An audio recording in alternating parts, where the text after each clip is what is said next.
Well, we had Drake on the weekend for our pink match, and I just want to first of all thank everybody for coming out, not just to support us, but also to support that very important event. It was a great turnout, so thank you. Just a quick recap of Drake. I thought our execution, both offensively and defensively, was very good for the weekend, much improved from the weekend before.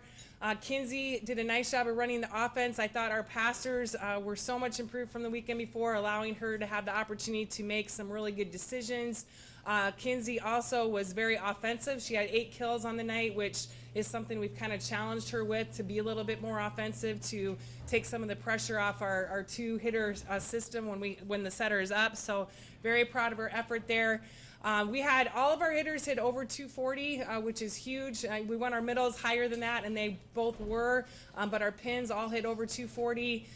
The top 4 kill getters were all within 3 kills, so just a very balanced, nice attack effort by everybody, and that's going to be huge as we head down the road. So very proud of our offense. Defensively, Erica led the way for us, 21 digs in 3 sets, which is huge for a non-libero in a 3-game set.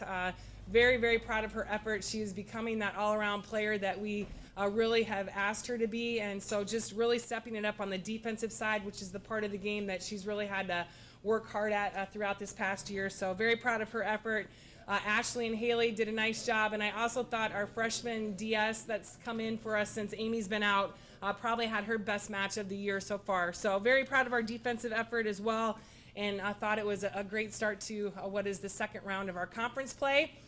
Coming into this weekend, it's obviously a big weekend for us as we get the opportunity to bring 2 of the top 4 teams to town in Missouri State and Wichita. Missouri State and UNI right now are tied with the number of losses in the conference. They actually have 1 more win because we've played our travel partner, and then Wichita is just 1 loss behind us. So obviously big when it comes to the conference race.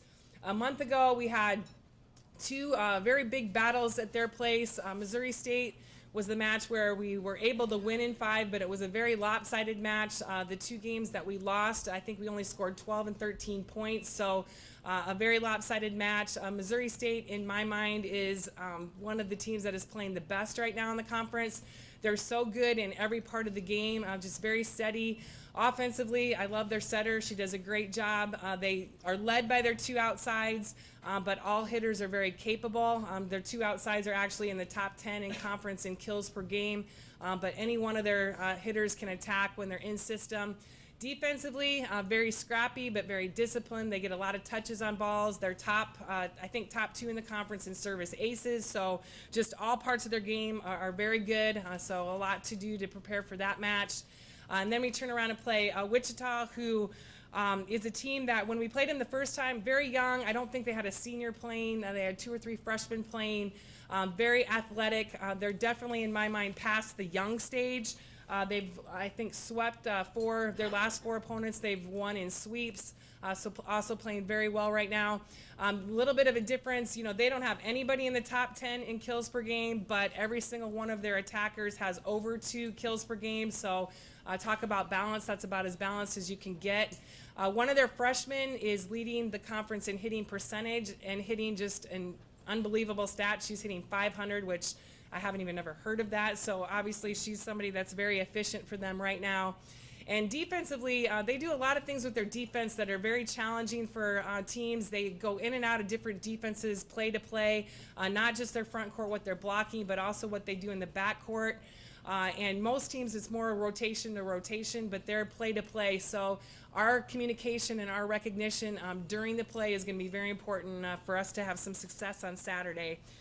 So obviously it should be a very good weekend of Missouri Valley Conference volleyball, very competitive, a lot of high energy, great teams we're bringing to town. So obviously I'm begging, I do beg once in a while, to have great crowd support. We've had amazing support so far this year. But this is a big weekend for us, and I know there's a lot of things going on. Halloween Friday night, but I think Halloween starts early, 5:30, so you can do the trick-or-treating and then come to the McLeod Center. I think we'll have some trick-or-treating there as well on the concourse. I know our parents are going to be up there for sure. So would love to have support that night. And then with Wichita, we always get a great crowd when we go there, 4,000 people. So we'd like to return that favor and show them what Panther fans are like as well. So please come out and support us. The last thing I want to mention is Jill Arganbright, a setter from 2000 to 2003, is being inducted to the UNI Hall of Fame. And I want to mention her because she is just one of my favorite players of all time, not because of just what she's done on the court, but she was an amazing player. 4-time all-conference player. I think she still leads the MVC in career assists.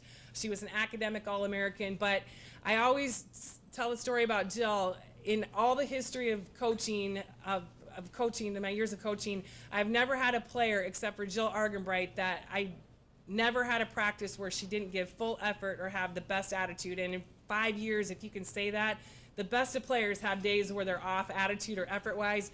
Never once in 5 years do I remember that from Jill Arganbright. And just a very neat individual. She's gone on to do some amazing things. She went to med school. She's an ear, nose, and throat, a pediatric ear, nose, and throat surgeon, and has already impacted a lot of people even throughout the world. So just one of the neatest young women I have ever met, and just really looking forward to having her receive that honor. It's very well deserved.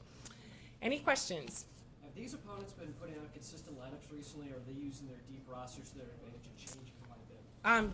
Definitely have been using their deep rosters, and that's one of the challenges of recruiting. We do have more than just the 6 to 8 people to prepare for. Both teams are very deep on the roster, have had multiple people going in with different positions.